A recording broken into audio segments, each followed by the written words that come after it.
Namaskaram to all. Today we are going to continue the lesson genetics. In last class we discussed about the structure of chromosome, types, etc.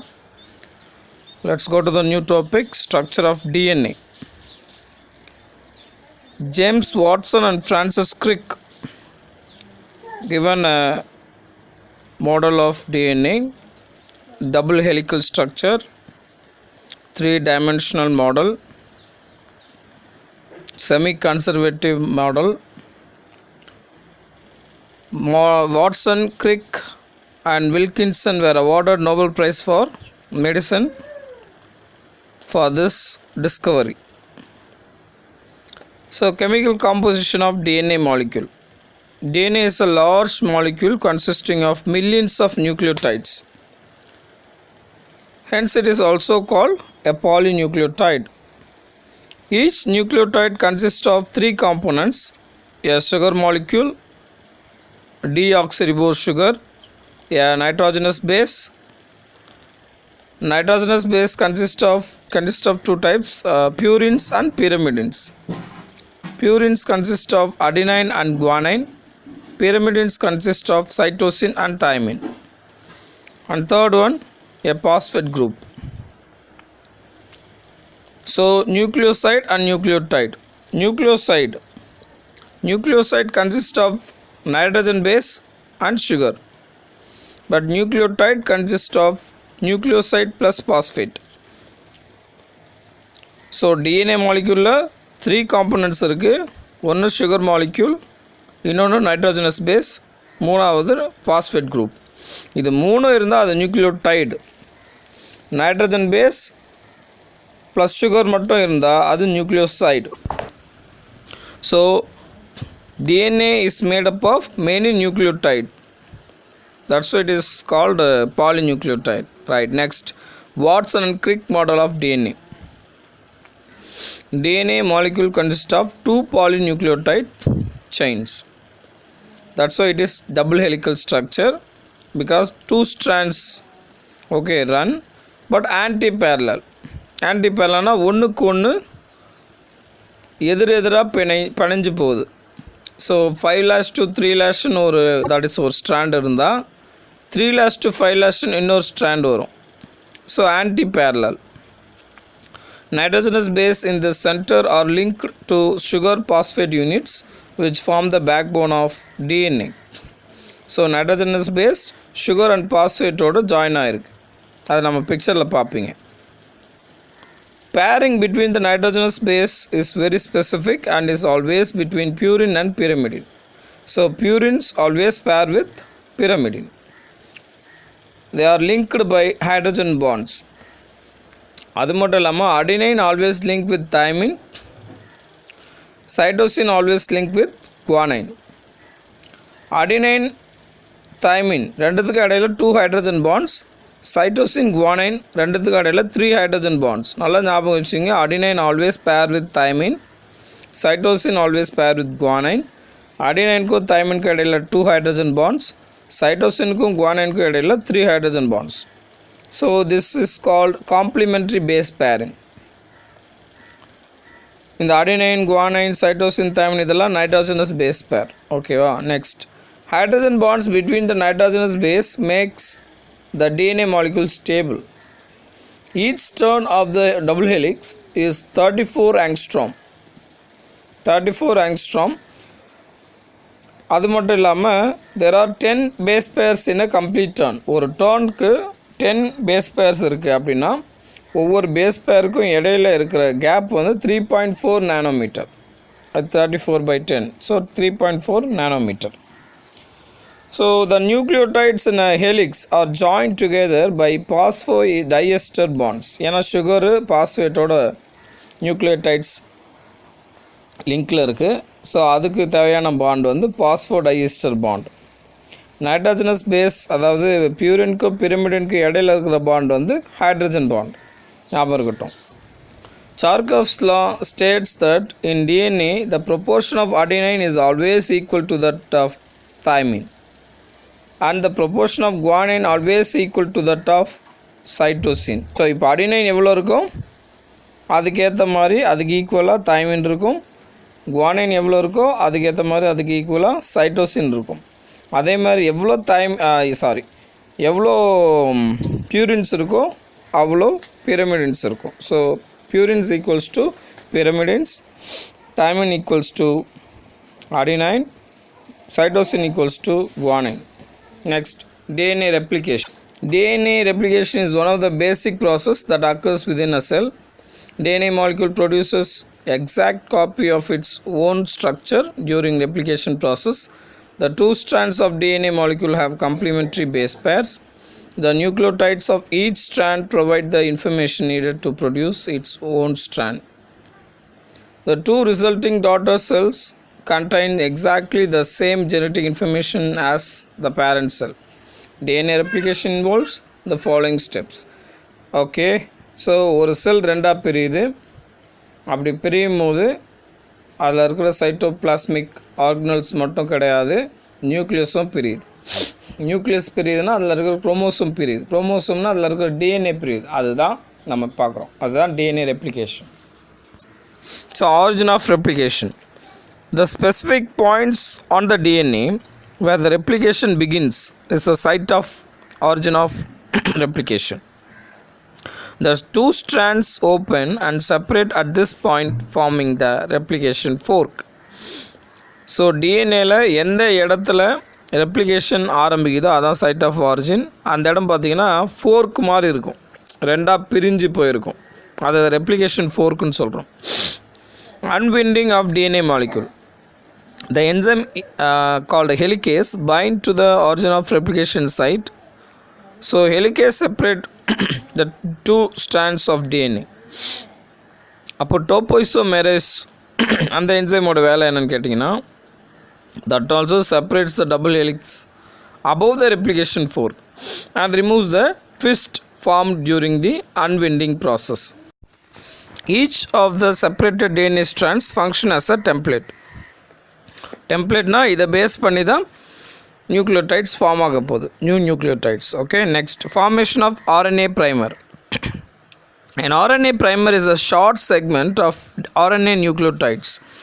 The primer is synthesized by the DNA template close to the origin of replication site.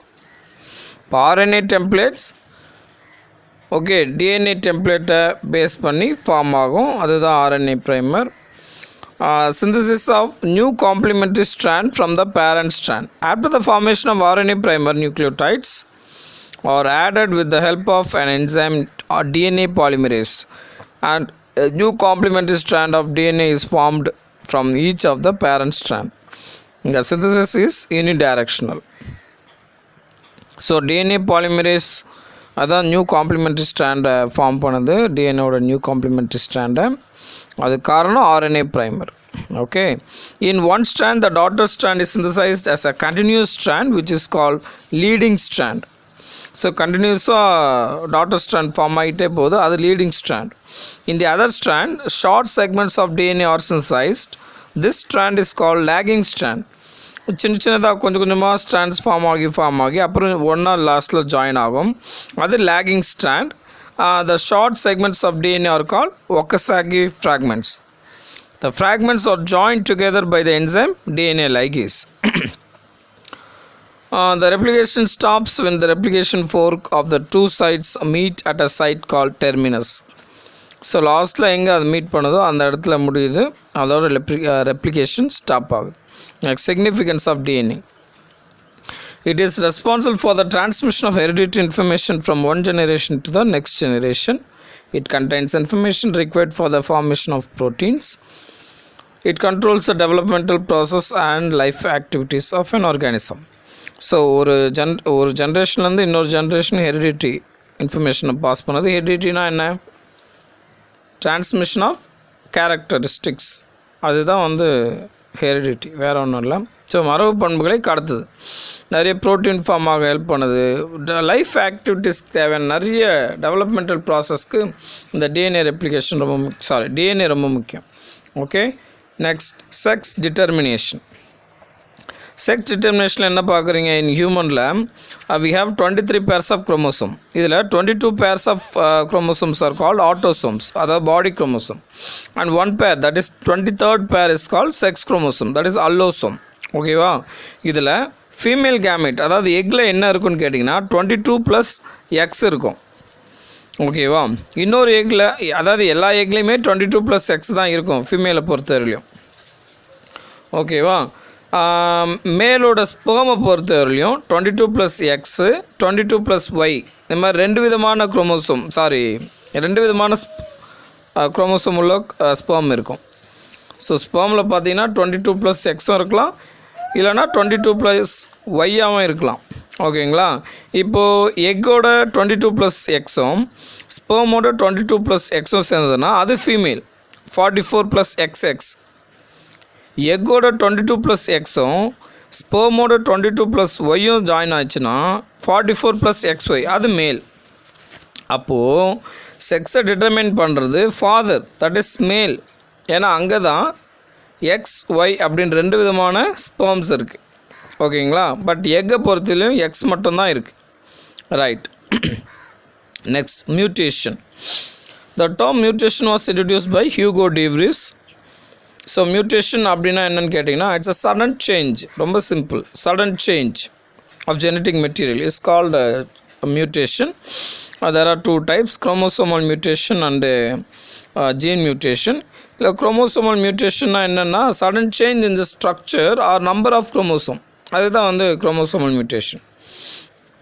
இதில் எப்படி, அதாவது ஸ்ட்ரக்சரில் changes நடந்தால் என்ன நடக்கும் அப்படின்னு கேட்டிங்கன்னா, deletion, அதாவது குரோமோசோமில் டெலிஷன், டியூப்ளிகேஷன், இன்வர்ஷன், டிரான்ஸ்லொகேஷன் அப்படிலாம் ஆச்சுன்னா, இப்போ ABCDEFGHன்னு இருக்குங்களா குரோமோசோம், அதில் AB காணாமல் போயிடுச்சு, அதான் டெலிஷன். அது ஒரு குரோமோசோமல் மியூட்டேஷன். புரியுதுங்களா? இப்போது சேஞ்சஸ் இந்த நம்பர் ஆஃப் குரோமோசோம். இப்போ குரோமோசோம் வந்து 23 பேர் இருக்கணும், அதாவது 46 நமக்கு ஹியூமன் பொறுத்தவரையும். சப்போஸ் அது 45 ஆச்சுன்னா, இல்லை 47 ஆச்சுன்னா, இதுதான் நம்ம வந்து சேஞ்சஸ் இந்த நம்பர் ஆஃப் குரோமோசோம் பேசுகிறோம். There are 2 types, euploidy and aneuploidy.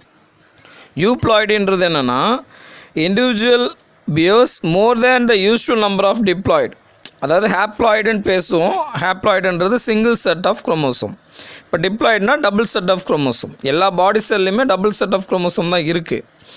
அதை மீறியும் ஓகேவா செட்டு, அதாவது கம்ப்ளீட் செட் வந்து ஆட் ஆகுறதுன்றது தான் நம்ம ப்ளாய்டி, அதுதான் யூப்ளாய்டின்னு பேசிக்கிட்டு இருக்கோம்.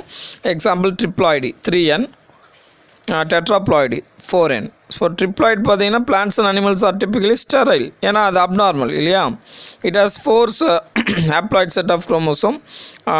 4 ஹேப்ளாய்ட் செட் வந்து டெட்ராப்ளாய்டி. அது வந்து பார்த்திங்கன்னா அட்வான்டேஜஸ் தான், ஏன்னா அதோட ஃப்ரூட்டு ஃப்ளவர் பிளான்ட்டில் தான் அது எடுபடும். அந்த பிளான்ட்டில் பார்த்தீங்கன்னா ஃப்ரூட் அண்ட் ஃப்ளவர் சைஸ் வந்து இன்க்ரீஸ் ஆகிருக்கும் டெட்ராப்ளாய்டியாக இருந்தால். Next, aneuploidy. It is the loss or gain of 1 or more chromosome.